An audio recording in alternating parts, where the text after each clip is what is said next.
So, hello guys. So, ayan, nagbabalik na naman ko dito sa Broke Heaven. So, maghanap lang tayo dito sa sasakyan at maghahanap tayong dagat.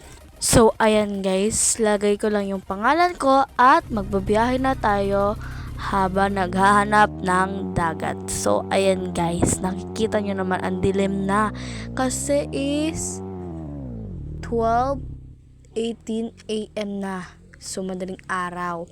Ayan, guys. Tapos, teacher, guys, ako dito sa Broke Heaven. So, ayan, guys. Magsiswimming na muna tayo kahit hindi na nagbihis-bihis. So, it's 1 a.m. na, guys. Di pa ako natulog at di ko alam kung may pasok bukas ang mga teacher. So, meron ako doon nakitang bahay, kubo na ayan, meron pala ditong tulugan.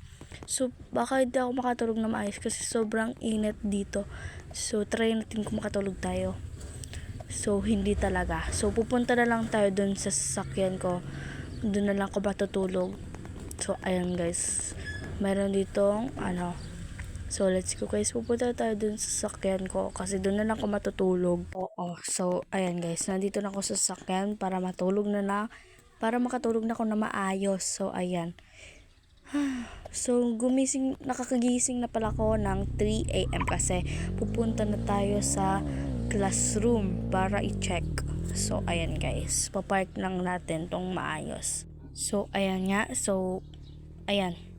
Papark lang natin na maayos. So, mali pala yung ko. Kaya, ayan. Ulit na naman tayo pag-park.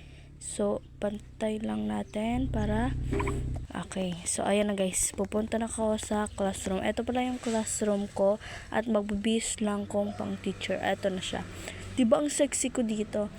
So, nakita ko pala Sunday ngayon, walang pasok. So, pero nag-aayos ako dito. So, ayan. Parang hanggang dito muna. Bye-bye!